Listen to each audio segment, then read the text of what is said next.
감사합니다. 인생을 살아가면서 사람들이 가장 힘들어하는 감정, 그것은 외로움입니다. 어쩌면은 우리의 모든 문제들과 우리의 분노, 우리의 화, 이런 것들이 여기서부터 출발되는지 모릅니다. 그런데 잘 보세요. 우리가 광야와 사막을 걷는 사람들이라는 시리즈로 함께 말씀을 나누면서 여러분, 이 광야와 사막을 생각할 때 거기에 우리에게 제일 먼저 던져주는 단어가 있는데 그것은 광야와 사막에 갖는 이미지는 외로움입니다. 우리의 삶을 살아가면서 사실은요, 나도 모르게 갖고 있었던 나의 외로움이 얼마나 많이 있는지, 오스탕 블루라는 사람의 그 사막에서라는 시는 사막에서의 그 혼자라는 느낌, 그리고 외로움이 얼마나 참 힘든지를 얘기해 주고 있어요. 그 사막에서란 시를 한번 들어보시겠습니까? 나는 너무나 외로워 때로는 뒷걸음질로 걸었다. 내 앞에 찍힌 발자국을 보려고. 저것은 제가 사막에서 제 발자국을 찍은 사진입니다. 발자국을 찝고 싶더라고요. 제가 사막에 갔는데. 그런데 예배 시간에 이렇게 보여주게 될 줄은 몰랐어요. 여러분, 얼마나 외로웠는지. 사실은요, 사막이라는데 내 발자국 하나밖에 없거든요. 그게 너무 기가 막힌 거예요. 나는 오스탕 블루가 그런 얘기를 한 거죠. 나는 너무나 외로워 때로는 뒷걸음질로 걸었다. 내 앞에 찍힌 발자국을 보려고. 우리는 이 외로움을 우리의 삶 가운데 경험합니다. 외로움이라는 것은 혼자라는 느낌이에요. 관계로서부터의 소외감입니다. 쓸쓸한 무력감입니다. 그래서 얼마 전에 자살을 한 탤런트의 기사를 제가 읽었는데요. 그 사람의 페이스북에 마지막에 쓴 글이 뭔지 아세요? 아무것도 위로가 안 돼. 외롭다는 것이 아무것도 위로가 안 돼. 계속해서 이렇게 썼으면 오늘 아침에 일어나 눈을 뜨는데 사막에서 홀로 서 있는 기분. 얼마나 외로웠으면 이렇게 표현을 했고 얼마나 외로웠으면 그는 자살을 했어요. 이것이 그 사람만의 문제가 아니라 그것이 크냐 적으냐 우리 경중의 문제는 있지만 우리 모두 다가 갖는 우리의 감정 가운데 하나는 외로움입니다. 여러분 시편을 읽다 보면 시편 기자들이 하나님 앞에 자기의 마음을 그대로 솔직하게 정직하게 투명하게 내려놓습니다. 시편 31편 11절로 13절에 이렇게 고백을 합니다. 내가 모든 대적들 때문에 욕을 당하고 내 이웃에게서는 심히 당하니 내 친구가 놀라고 길에서 보는 자가 나를 피하였나이다. 내가 잊어버린 바 되미 죽은 자를 마음에 두지 아니한 같고 깨진 그릇과 같으니이다. 내가 무리의 비방을 들었으므로 사방이 두려움으로 감싸였나이다. 그들이 나를 치우고 함께 의논할 때 내 생명을 빼앗기로 꾀하였나이다. 지금 제가 문제 앞에 있어요. 공격 앞에 있어요. 그런데 자기가 아는 사람들이 다 피해갑니다. 그는 이렇게 표현을 합니다. 무덤에 있는 것처럼 사람들에게 내가 잃어버린 바 되었으면 나는 너무 외롭습니다. 그 외로움의 감정 때문에 나는 지금 두려워하고 있습니다. 분노하고 있습니다. 사실은 외로움으로부터 두려움이 생기고 분노가 생기는 거예요. 시편 읽다 보면 이런 구절들이 얼마나 많이 나오는지요.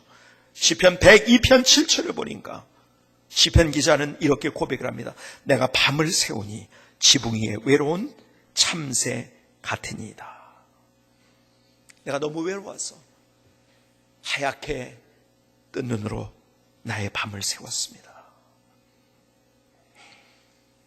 우리 모두가 갖는 우리의 감정 가운데 하나는 외로움이에요. 여러분 왜 외로움을 갖는지 아십니까? 나는 완전히 나를 이해할 수 없는 사람이 없기 때문에 외로움을 갖게 되는 거예요. 사실은요, 함께 있어도요, 나를 진짜 알고 나를 이해해 줄 사람이 없는 거예요. 그러니까 외로움을 경험하는 거예요. 사람들하고는 같이 있어요. 그러나 외로움을 경험합니다. 얼마 전에 제가 어느 카페에 갔는데요, 사람을 만나기 위해서 들어가자마자 그 광경이 얼마나 재밌는지 제가 그것을 사진으로 왜 안 찍어놨을까 지금 뒤돌아보면서 후회가 되는데 어떤 장면이냐면 여러분이 스스로 한번 마음속에 그 사진을 찍어보시기 바랍니다. 세 무리가 이렇게 있더라고요. 한 너댓 명씩 같이 앉아 있는데 커피를 마시면서 같이 앉아 있는 거예요. 그들의 표정 다 고개를 숙였습니다. 그리고 손으로는 이러고 있어요. 같이 있지만 뭐예요? 따로 있는 거죠. 그렇죠? 몸은 같이 있지만 진짜 나와 같이 호흡하는 사람은 없는 거예요. 사실 이것이 우리의 삶을 외롭게 만드는 거예요. 여러분 보세요. 여러분 남편이 여러분들을 다 이해한다고요? 아내가 여러분들을 다 이해할 수 있다고? 아니에요. 못해요. 남자가 안 돼봤기 때문에, 여자가 안 돼봤기 때문에. 그래서 거기에서 느끼는 우리의 외로움이 얼마나 많은지 아십니까? 여자는 같이 쇼핑을 하고 싶어해요. 그래서 쇼핑하는 여자의 마음을 이해해 주지 못하는 여자는 그럴 때마다 남편이 남 같은 거예요. 그리고 외로움을 느끼는 거예요. 남자는 들어와서 TV를 틀면은 스포츠 중계를 보고 싶은 거예요. 그런데 그걸 부인이 이해 못한단 말이에요. 남자의 마음을 이해 못합니다. 그러니까 부인이 그것을 이해해 주지 못하는 것 같으니까 남자는 보면서도 외로움을 느끼는 거예요. 벽이 있는 거예요. 사실은 같이 있어도 함께 살아도 사실은 그 안에서 느껴지는 나와 다른 사람이기 때문에, 그렇기 때문에 나를 이해해 주지 못하니까, 그래서 우리가 경험하는 외로움이 또 얼마나 많이 있는지 아십니까? 사실은 그 외로움은 사실은요 어디에서 더 느끼는지 아세요? 여러분 저 멀리 있는 사람 때문에 외로움 느끼는 것보다 가까이 있는 사람 때문에 더 외로움을 느낍니다. 이게 인생의 아이러니입니다. 우리는 우리의 삶을 살아가면서 얼마나 외로움을 느끼며 우리의 삶을 살아가는, 더군다나요. 자 보세요. 여러분들에게 제가 이런 얘기를 드렸어요.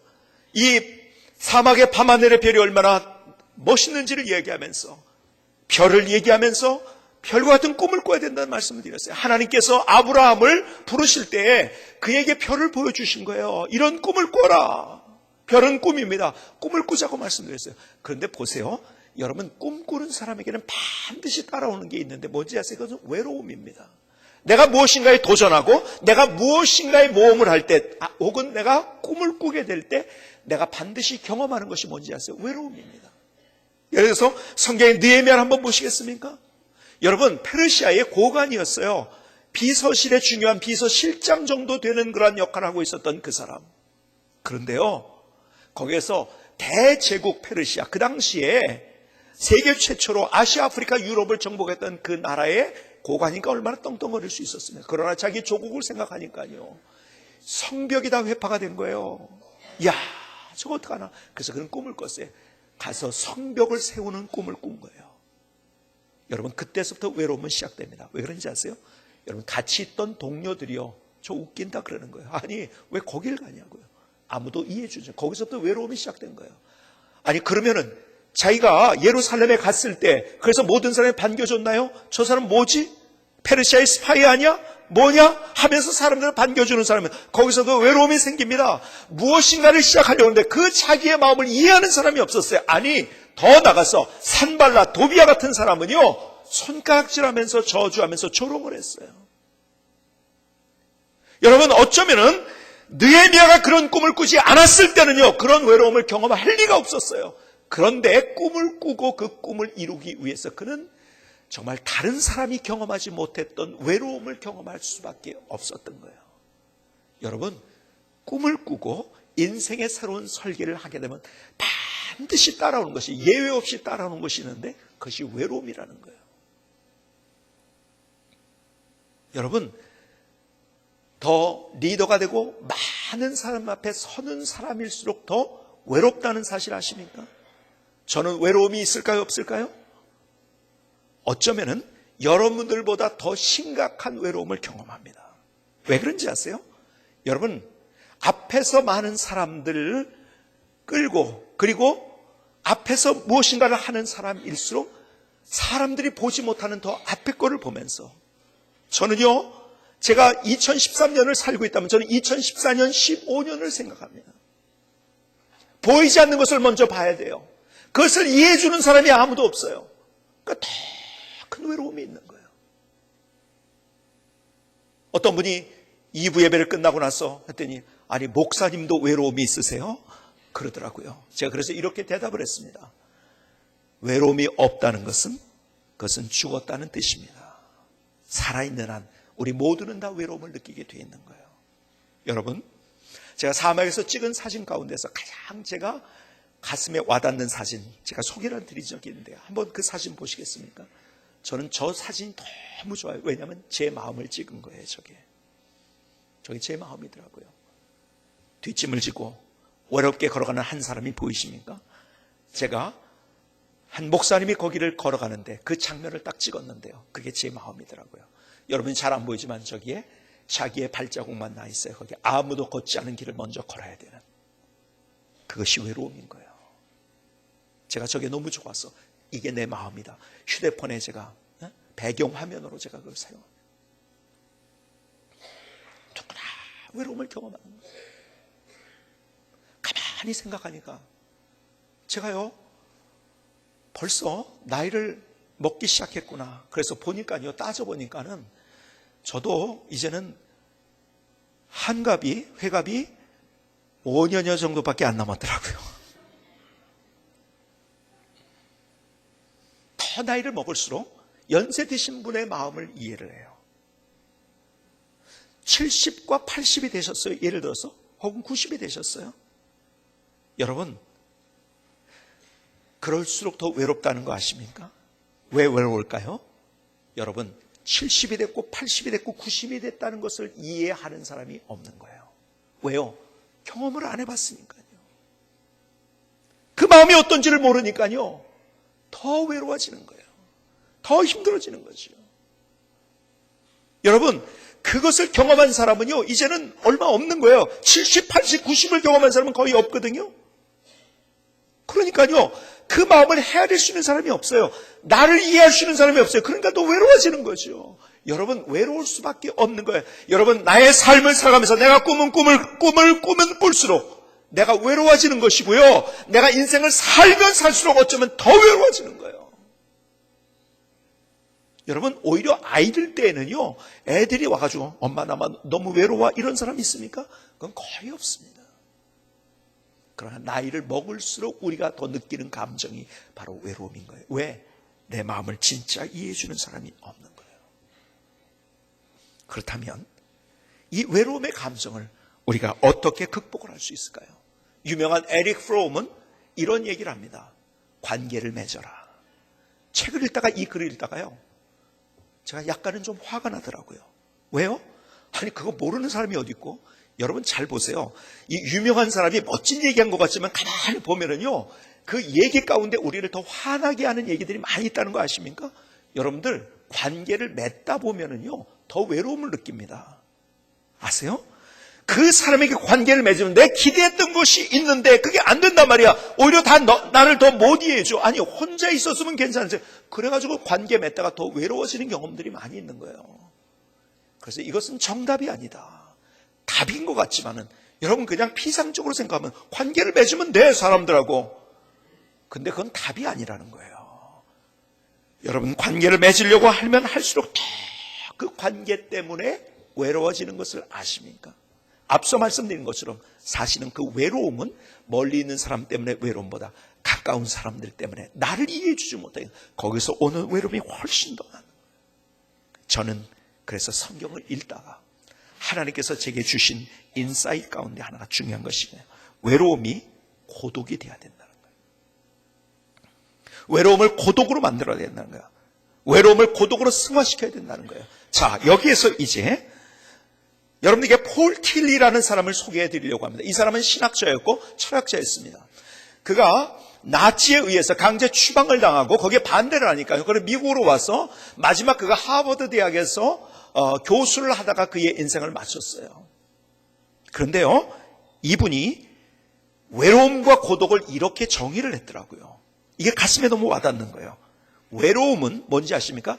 외로움은 혼자 있는 고통입니다. 고독은 뭔지 아세요? 혼자 있는 즐거움입니다. 둘 다 혼자 있는 거지만 외로움은 혼자 있는 고독이에요. 그리고 외로움은 혼자 있는 고통이에요. 그리고 고독은 혼자 있는 즐거움이에요.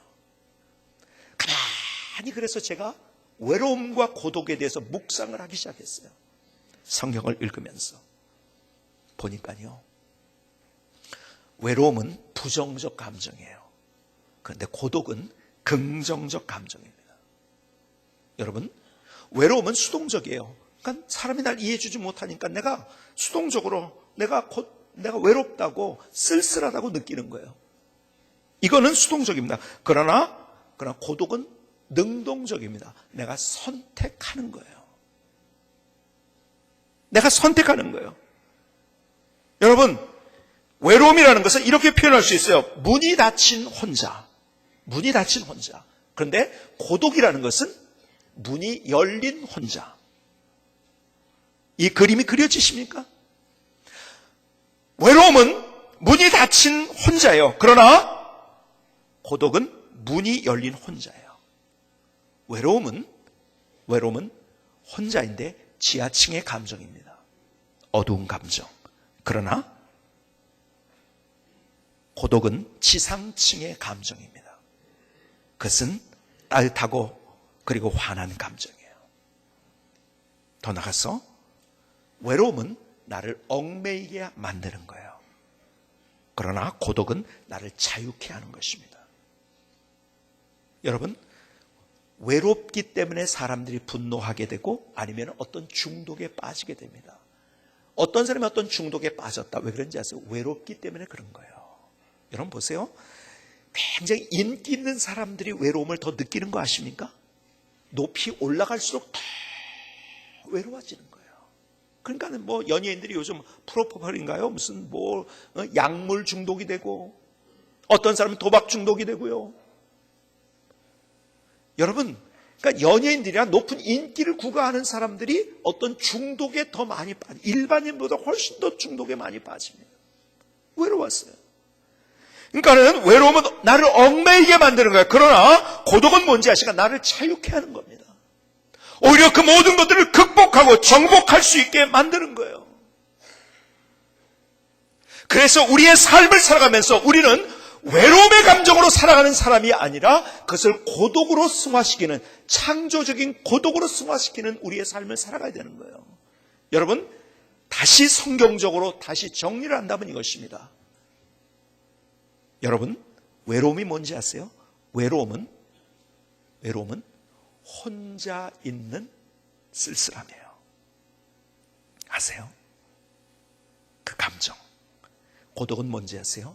고독은 하나님과 함께한 혼자예요. 외로움은 진짜 나 혼자입니다. 그런데 고독은요, 하나님과 함께한 혼자예요. 오늘 우리의 삶 가운데 창조적인 고독을 경험해야 된다. 외로움을 고독으로 만드는. 여러분, 하나님의 사람들을 보니까요, 다 이런 경험들이 있었어요. 자, 보세요. 여러분, 야곱의 이야기를 한번 여러분 머릿속에 다시 한번 그려보시겠습니까? 야곱이요, 아버지의 축복을 가로챘다고 해가지고요, 그래서 형이 죽이려고 달려들거든요. 그래서 어떻게 했습니까? 도망갔거든요. 하란으로 가는데요, 거기까지 가는 길은 광야와 사막입니다. 그 가는 과정을 성경은 이렇게 표현을 하고 있어요. 여러분, 창세기 28장 10절에 보니까 이렇게 표현을 합니다. 야곱이 브엘사바에서 떠나 하란으로 향하여 가더니 한 곳에 이르러는 해가 진지라 거기에 유숙하려고 그곳에 한 돌을 가져다가 베개로 삼고 거기에 누워 자더니.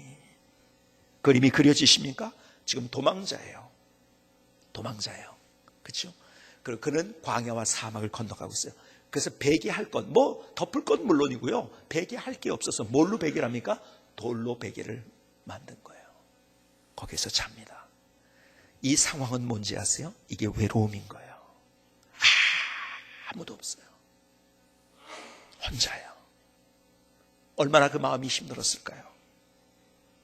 자기 집을 떠나고요, 친구를 떠나고요, 자기의 처소를 떠나고요, 혼자 유랑하고 방랑한다는 것만큼 힘든 일이 있을까요? 그것은 외로움이었었어요. 그런데요, 하나님께서 그에게 나타나셔서 15절을 보시겠습니까? 창세기 28장 15절에 보니까 내가 너와 함께 있어 내가 어디로 가든지 너를 지키며 너를 이끌어 이 땅으로 돌아오게 할지라 내가 내게 허락한 것을 다 이루기까지 너를 떠나지 아니하리라. 주님이 반복적으로 말씀하는 내가 너와 함께 하겠다. 내가 너를 지키겠다. 내가 너를 이끌겠다. 내가 너를 떠나지 않겠다. 계속적으로 반복해서 하나님께서 하시는 말씀이 내가 너와 함께한다. 내가 너와 함께한다. 내가 너와 함께한다. 거기서 깨어서 야곱은 이런 고백을 합니다. 16절에 야곱이 잠이 깨어 이르되 여호와께서 과연 여기 계시거늘 내가 알지 못하였도다. 하나님, 내가 여기에서 외롭고 쓸쓸하게 있었는데요. 나 혼자라고 생각했는데요. 하나님이 여기 계시네요.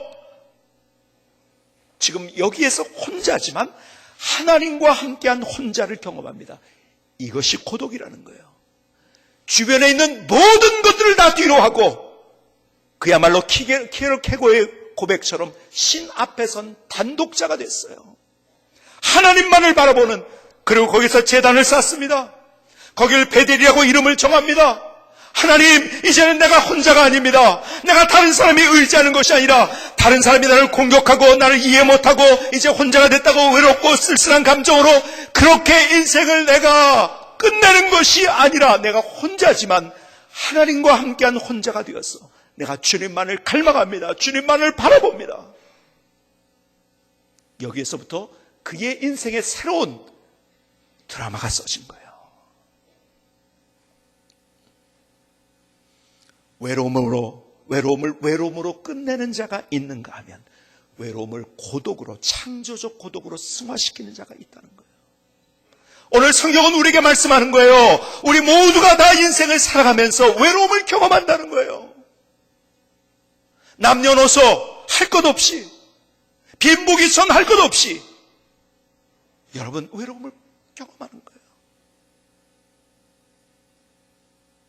그러나 그 외로움이 외로움으로 끝나서는 안 된다. 하나님이 내가 너와 함께 하기 때문에 너는 그 자리에, 내가 외로움의 자리에, 그 자리에 내가 너와 함께 한다. 주님의 손을 붙잡는 혼자. 오히려 다른 사람을 의지하지 않게 돼요. 더 가난한 마음이 되게 돼요. 우리 마태복음에 말씀이 있는 것은 가난한 자가 될 수 있는 거예요. 그래서 더 하나님만을 갈망할 수 있는, 거기에서 새로운 인생의 드라마가 만들어지는 거예요. 하나님께서 그의 인생을 축복하셨어요. 라반의 집에 가게 됐죠. 그리고 그에게 정말 아롱진 그러한 양이 태어날 때마다 자기 거라고 얘기를 해줬는데요. 삼촌이요, 라반이요. 아니, 태어날 때마다 그런 양들이 태어나가지고 얼마나 그러니까는 물질적으로도 그런 풍요하게 됐고요. 아내도 얻었고요. 자녀들도 얻었고요. 그런데요, 그의 삶 가운데 이런 일을 또 경험한 가장 큰 풀리지 않는 문제 하나가 있었어요. 뭡니까? 에서가 자기를 죽이려고 하는 거예요. 이제는 더 이상 피할 수 없는 상황이 됐어요.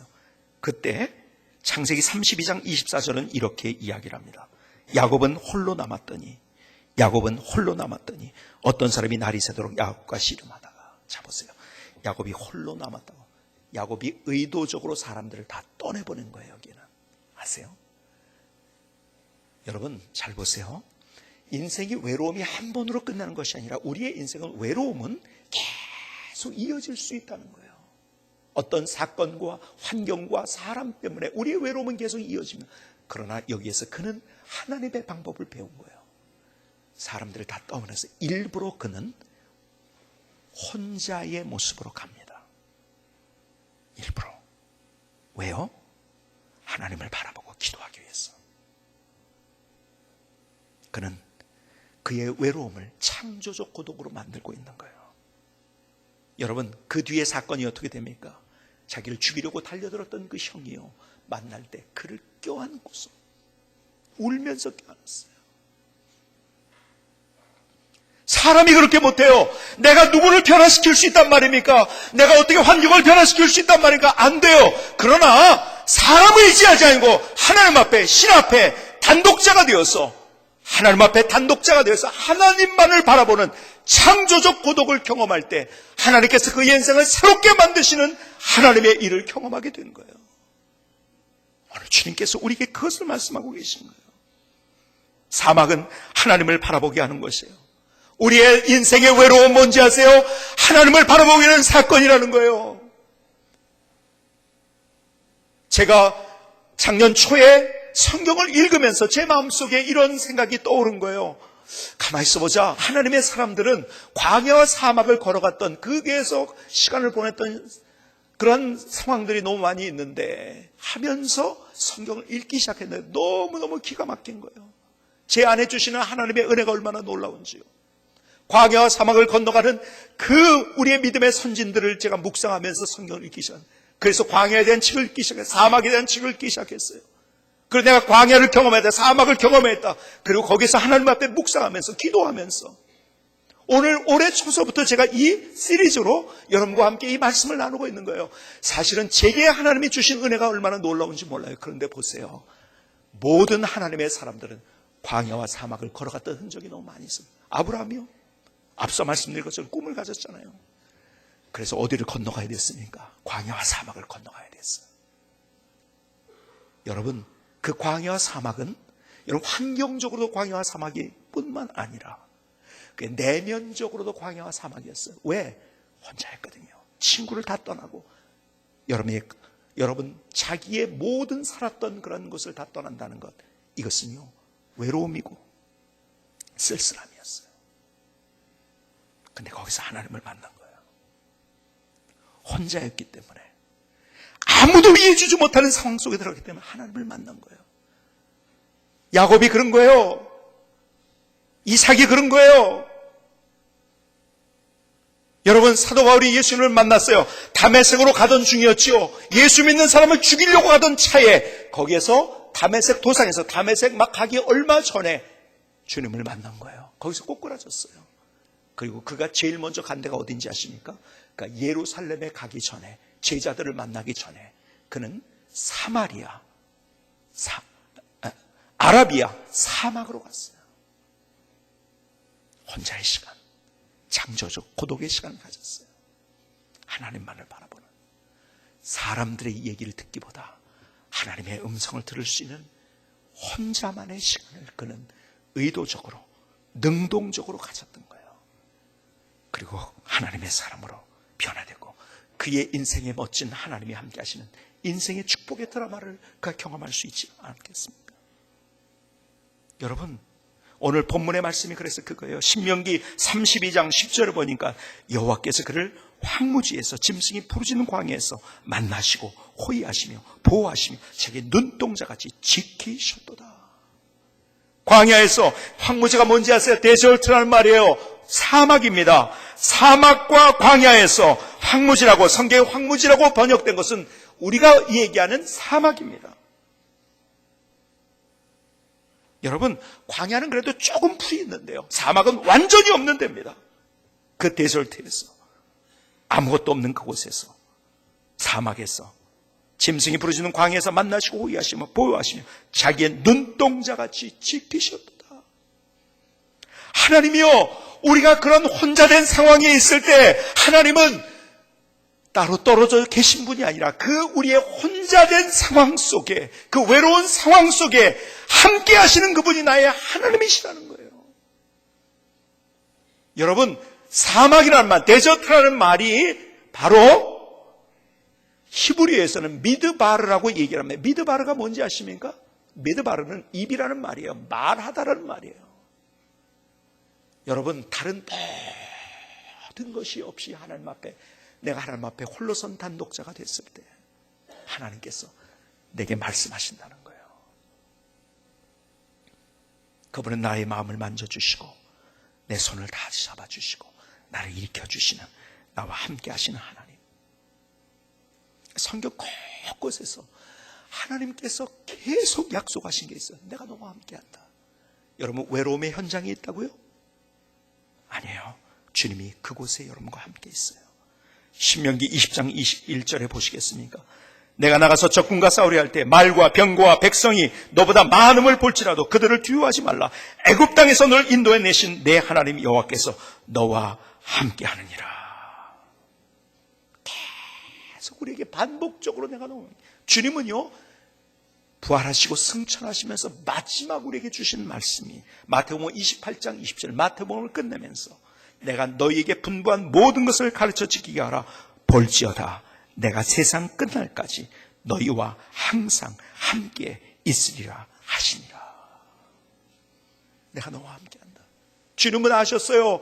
제자들이 복음 들고 나갈 때 사람들이 반대하고 거기에서 외로움과 힘든 그런 상황을 만날 걸 아셨어요. 그래서 그들에게 말씀하십니다. 걱정하지 마.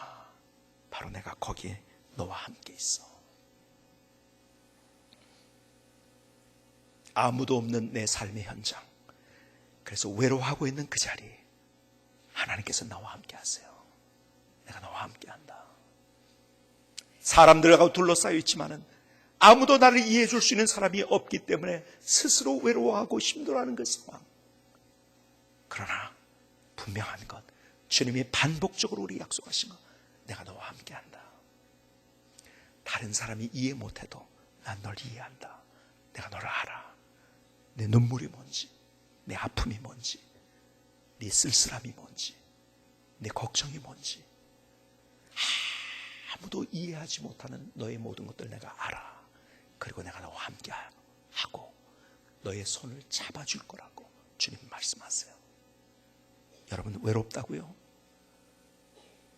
누구나 겪는 우리의 부정적인 감정이에요. 그러나 주님이 말씀하세요.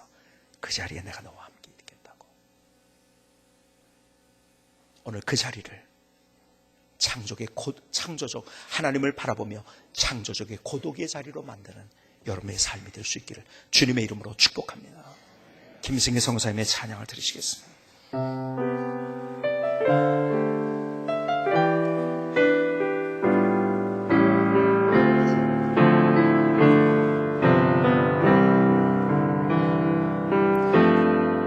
혼자 사는 인생은 처절한 외로움이죠. 혼자 있는 쓸쓸함, 지하 속의 감정, 오해받는 아픔. 그러나 당신은 혼자가 아닙니다. 주님이 함께 계세요. 이젠 창조적인 고독으로 일어서세요. 주님만을 바라보세요.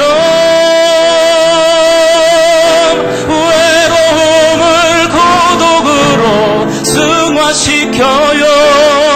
사랑의 주님 함께 동행하시면서 지키시고 도우십니다. 혼자 사는 인생은 처절한 외로움이죠.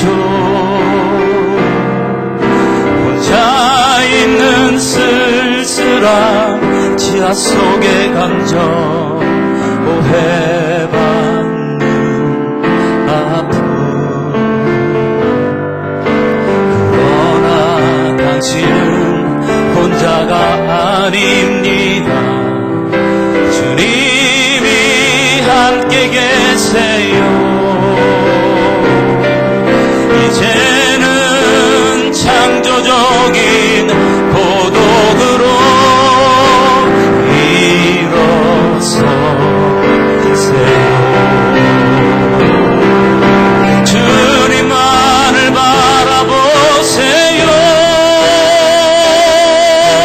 외로움을 고독으로 승화시켜요.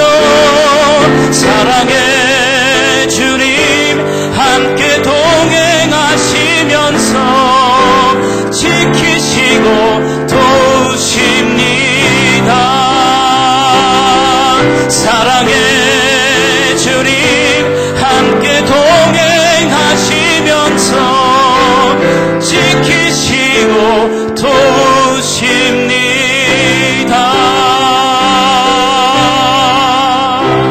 아멘. 하나님, 나의 고백입니다. 나의 결단입니다. 나의 마음을 주님 앞에 올려드립니다. 얼마 전에 목사님들에게 이제 세미나 중에 제가 강의를 하면서 모리슨 선교사 얘기를 했어요. 제가 오래전에 이분에 대해서 읽고 감동을 받았는데 다시 그 세미나 때 제가 얘기를 하기 위해서 제가 다시 리서치를 하고 그 다음에 다시 책을 읽으면서 제 마음이 이 선교사님 때문에 얼마나 뜨거워졌는지 몰라요. 이분은 중국의 최초의 선교사입니다. 1807년에 마카오에 처음 도착을 했어요. 그리고 그가 광저우에서 생애를 마감했어요. 사실은요, 이 중국의 근현대사의 중요한 사건은 다 이 남쪽에 있습니다. 광주를 중심으로 해가지고. 광저우라고 하죠. 이 광주에서, 거기에서 여러분이 잘 아는 순원이 신해혁명을 일으키고, 신해혁명은 몇 천 년의 황제 체제를 무너뜨린, 그리고 공화정이 된 중국 역사의 가장 중요한 사건입니다. 중화민국이 만들어졌고요. 그 순원, 기독교인이었기 때문에 성경을 읽다가 이건 아니다. 모든 사람이 인류가 다 평등하다는 그 사상을 생각을 갖기 시작하고 그걸 믿음으로 그의 인생을 모험하면서 마침내 신해혁명을 통해서 중국의 수천 년의 황제 체제를 무너뜨린 사건입니다. 근데 사실은 그것도 거슬러 올라가면 어디서부터 시작했냐면 말씀드린 모리슨 선교사의 사건. 처음에 최초의 중국 선교사로 왔는데요. 상황은 너무 힘들었어요. 중국이 쇄국 정책을 쓰면서 중국어를 가르쳐 주는 거, 이게 선교하고 이런 걸 떠나가지고 중국어를 가르쳐 주는 사람을요, 감옥에 갇히게 하고 했으니까요. 이게 도저히 어떻게 옴짝달싹 못하는 그런 상황. 더군다나요, 자비에르라는 선교사가 이 나가사키를 갔다가 여기에 와가지고 이미 훨씬, 그러니까는 1500년대 16세기에 이 천주교가 들어왔거든요. 그러니까 천주교에서도 힘들게 하죠. 중국 정부는 굉장히 단호한 조치를 취해가지고서 아무도 중국말을 못 배우게 만들죠. 여러분, 이 광저우에서는요, 이 사람이 살면서 어떻게 사는지 거지보다 못한 인생을 살았어요. 정말 먹지도 못하고 잠잘 때도 없고요. 완전히 그건 거지 중에 사거지예요. 그가 마침내 동인도 회사에 취직을 했어요. 통역관으로. 그걸 통해 가지고서 이제 전도를 좀 해보려고. 그랬더니요, 동인도 회사는요, 자기들이 돈 버는데 혈안이 돼가지고 자꾸 선교를 하고 복음을 전하는 거 이걸 못하게 하면서 자꾸 왕따를 시켜. 그러니까 자기가 있는 그 자리에서 왕따가 된 거예요. 편지를 300통을 썼어요. 근데 그가 받은 답장은 딱 2장이었어요. 잊혀버림 받았어요. 고국에서도 잊혀버림 받았어요. 여기서도 차를 인정해 주는 사람이 없어요. 아들이 태어났어요. 아들이 태어났는데 아들의 무덤 비석에 지금 뭐라고 써 있는지 아십니까? 제가 찍은 사진인데요. 제임스 모리슨이에요. 아들이 제임스, 그 다음에 아버지가 로버트 모리슨인데 아들이 제임스 모리슨 보십니까? Born and died March 5th. 그러니까 3월 5일 1811년에 그 날짜에 태어나서 그 날짜에 죽은 거예요. 무슨 말입니까? 태어나자마자 죽은 거예요. 이것처럼 기가 막힌 일들이 있을까요? 모든 것이 다 닫혀버렸어요. 사실은 고국을 떠나가지고 문화가 다르고 먹을 것이 다른 그곳에서 여러분이 산다는 것, 향수병도 있는가? 그 외로움이 얼마나, 향수병 자체가 이것이 뭡니까? 외로움 아닙니까? 정말 이것보다 더한 외로움이 있을까요? 그러나 그의 인생을 외로움으로 끝내지 않았어요. 그래서 주님의 십자가를 바라본 거예요. 여러분, 우리의 희망은 갈보리 언덕의 십자가밖에 없는 거예요.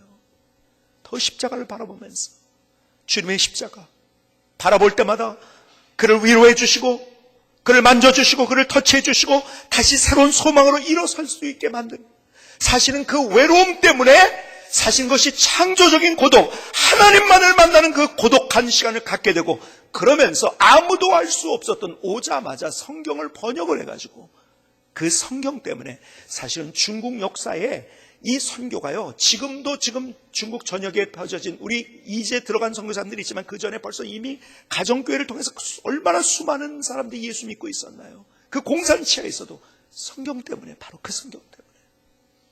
구출라프나 아니면 허드슨 테일러나 유명한 선교사들이 이 모리슨의 빛을 지고 있는 거예요. 그래서 중국 사람들은요, 외국에 사는 중국 사람들이 200주년을 기념해 2007년이지요. 거기에 함께 모여가지고 모리슨 선교사를 추모하는 예배를 드렸어요. 전 세계에서 다 모였어. 우리 민족을 살린 사람이라고. 근데 보세요. 그 모리슨 선교사가 번역한 성경을 가지고 토마스라는 선교사가 제너럴 셔먼 호를 타고 대동강으로 온 거예요. 복음을 증거하기 위해서. 그러나 그대로 그 자리에서 참수형을 당했어요. 복음 한번 전해보지 못하고. 그리고 그 가지고 온 성경을 던져줬는데, 그 성경이 자기를 죽였던, 그러니까 토마스 선교사를 죽였던, 참수형으로 죽였던 그 사람, 최치량의 사람이라는 손에 들어간 거예요. 이 사람이 이것을 던져준 거인가 받았다가, 이것이요, 잘못하다가 자기가 잡혀서 어떻게 될 것 같아가지고요, 평양감사 박영식에게 의해서 준 거예요. 이 사람이 이걸 가지고서 뭐 이제 자기는 쓸데없으니까요. 그 당시 종이가 귀했으니까 그걸 벽지로 사용을 한 거예요. 그러다가요, 벽지로 사용하니까 이게 또 어떻게 되는지 아십니까? 들어오고 나가고, 일어나 서나 당신 생각이 아니라, 이게 일어나 서나 자나 누우나 뭐 이쪽 보나 저쪽 보나 성경만 보게 된 거예요. 저게 뭐지?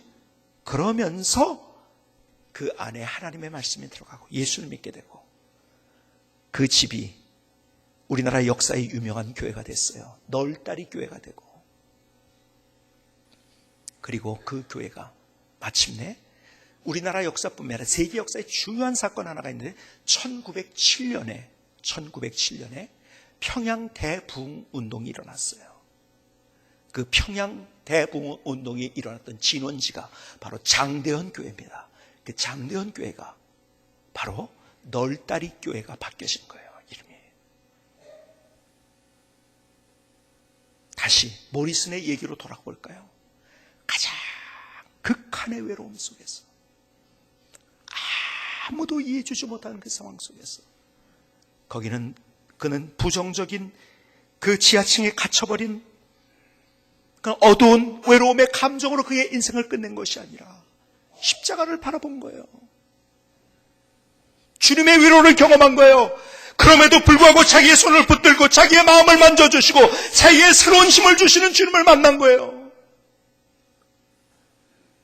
그리고 중국의 역사와 한국의 역사를 새로 쓰는 주인공이 됐던 거예요. 그래요. 외로움이 외로움으로 끝나서는 안 돼요. 그럴 때일수록 나와 함께 하시는 주님, 갈보리 언덕의 십자가를 바라보는 거예요. 그 십자가 어떤 십자가입니까? 실패의 십자가였어요. 인간적으로 눈을 볼 때는 실패의 십자가였어요. 사람들이 다 떠나갔어요. 조롱과 저주의 십자가였습니다. 신뱉음을 당하셨어요. 가장 큰 외로움, 제자들마저 배반하고 떠나갔거든요. 모른다고 다 떠나갔거든요.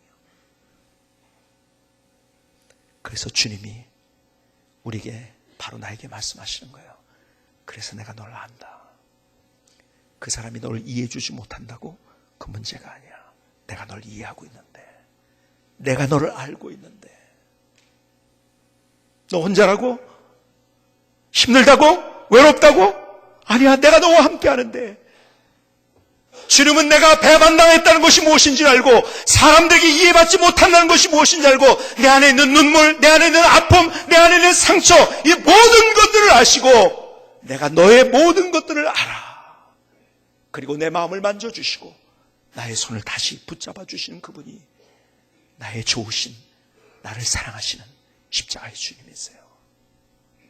그래서 그 외로움 속에서 우리는 십자가를 바라보는 거예요. 주님이 여러분들과 함께 하세요. 그럴 때 우리는 그것이 창조적인 고독이 되어서 다시 그것 때문에 우리의 인생의 그 외로움 때문에 정말 인간적으로는 내가 넘어지고 쓰러지고 거기서 인생 끝낼 수밖에 없지만 그런 그것 때문에 새로운 하나님의 축복의 드라마를 경험하는 주인공이 될 수 있는 거예요. 하나님이 여러분들을 너무너무 사랑하세요. 목숨 걸고 사랑하셨어요. 기도하시겠습니다.